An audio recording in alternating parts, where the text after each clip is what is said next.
Over the past month or so, I've been bragging about the King James Bible.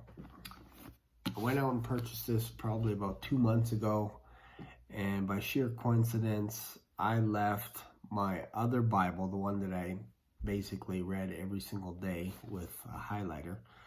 I left it on my Benz on the roof, and I drove to Cochrane, which is about 30 kilometers away from where I was at church. And about 500 meters away from my house, my Bible fell off. And then it got trashed. It got ran over a bunch of times. Those sacrilegious people that ran over my Bible, I can't believe it. Did they not know that this was the authorized version that they ran over? Probably not. Anyways, a lady found the Bible that lives a couple blocks north of where I live, which is interesting. She saw it all highlighted and thought, man, this must be important to somebody, and you are correct. It was very important to me. But by sheer coincidence, I bought a Bible about a month before that. And so I never missed a beat. I just put that Bible in a Ziploc bag because I might get it rebound. And I have this one. This is King James Version, 11.5 font. And what I like about it is it's got 2 columns in it, like so. Very cool. And no references. No Bible verses, nothing at the end of each verse, nothing at the bottom. The reason why I bought this one was because I wanted to be able to read my Bible fast. Now, I'm actually behind a little bit because I've been studying a little bit deeper. I was supposed to be done this Bible. I started January 13th. I was supposed to be done it today. I'm actually just wrapping up Ezekiel. So I have a little ways to go. I'll probably be done by Tuesday, Wednesday. Still, it's about 30 days, 32 days, 34 days. Even if it's 40 days, that's still not too bad considering how much or how big this book is, how much content there is to go through it. And I will admit, there are some days that I get pretty tired. What I do is I actually get up in the morning, I read for a couple of hours, and somebody commented and said, do you have a job? Yes, I have a job. I drive a truck. And but I get up earlier so that I can spend a couple of hours reading. And then in the afternoon, I get home before my wife, a couple hours before her, so I'll spend an hour or so reading. And then probably another hour before bed. It's really not that much because I know I know people that read novels and they're like this thick, and they do that every evening. Nobody blinks. Nobody blinks at that. But for some reason, when you say you spend 4 or 5 hours a day, people are like, what? That's crazy. It's insane. So anyways, I kind of broke the mold today. I decided to go out and buy a new King James Version. So if you are a King James only person, if you're those people, don't fall down right now because I'm going to explain real quick what that is. But so I decided I wanted to mix things up a bit and shake things up. And I went out and I bought a new King James Version from Indigo today. So this is brand new. It's my brand new King James Version. So not new King James Version, but a new King James Version. The reason why I wanted to buy this is I needed something to take to church that I can just use for church purposes, and then I can leave this one at home because this has all my highlighting and all kinds of stuff like that, and it's a bigger font size. It's 11.5 font, so this is where I can actually read longer with this one.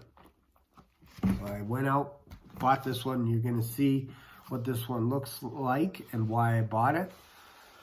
So this is gorgeous. It's black imitation leather, I believe. But look at this little edging right here. It's so cool. It's got like a cross in the center of it. I don't know if you could see that. Very cool. Holy Bible, King James Version, the authorized version. It's got 2 satin ribbons. inside. Let me just check it out real quick here. Ooh, very nice, very nice. Look at that ribbon. It's got that is satin. It's got a black one for Old Testament. And then, oh, this is really nice. Look at this. Check this out. Look at that. Red satin for the New Testament. Isn't that nice? Look at that. And you'll notice there are references in this version here, but look at this. It's one column. It's like a novel. That's one of the reasons I bought this one, is so I could read it like a novel.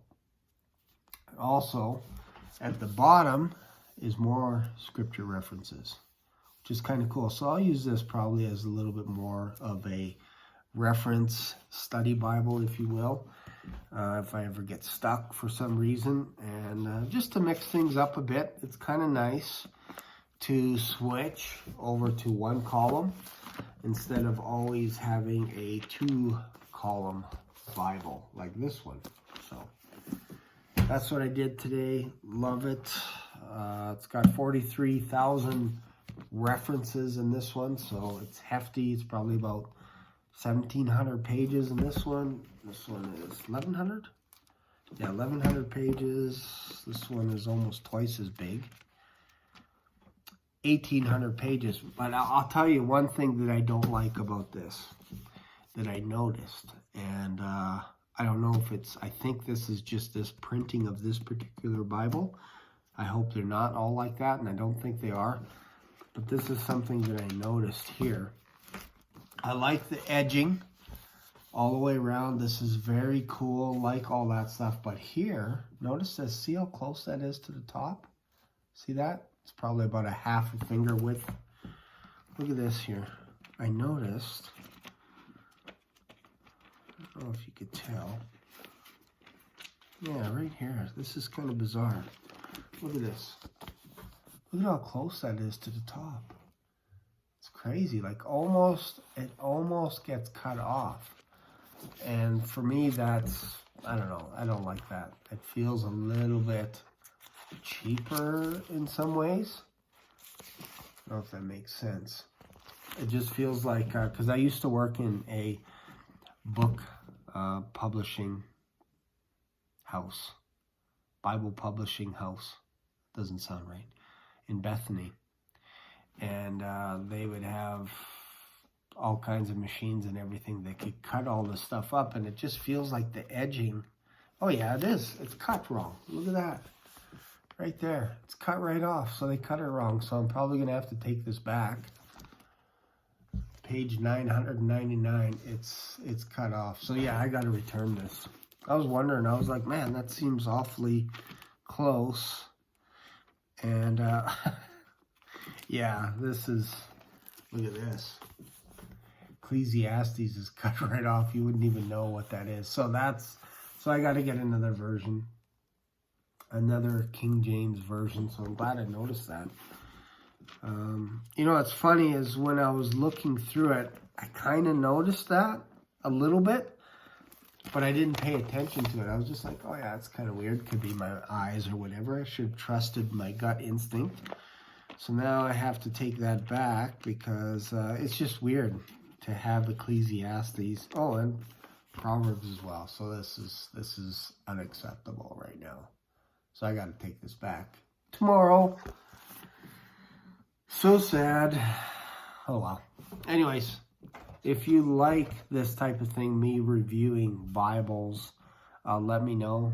I do have some older ones. Like I have the Message, which is just sitting on the floor. I have a New King James Version. But the reason why I like the King James Version versus all the other versions is because of the copyright. Now, not everybody knows about this, but if I were to read this out loud in a public space, in a church or wherever else, I could read as much of this as I want out loud without asking for permission.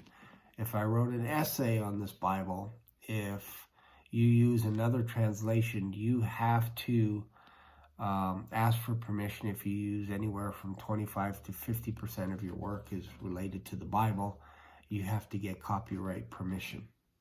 User permission.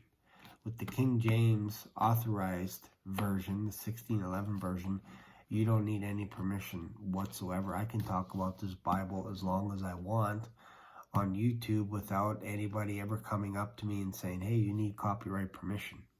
It's the same thing when you are in a church and you're worshiping and you put up those the lyrics for the songs at the front of the church.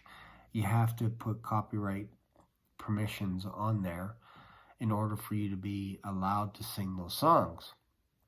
But with King James, you don't have to do that at all. You can quote as much as you want. You can plagiarize the heck out of this and you're fine. But yeah, right now, a little bit disappointed.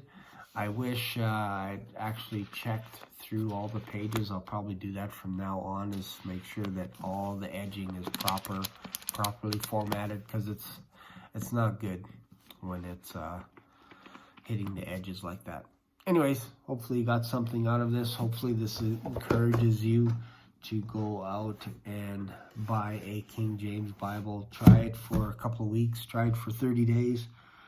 See if it doesn't change your life in regards to wanting to read the Bible every single day. I know that has helped me. As soon as I switched over from my New Living Translation, I just started reading it every day. So there you go. Thanks for watching. I'll see you in another video. Bye for now.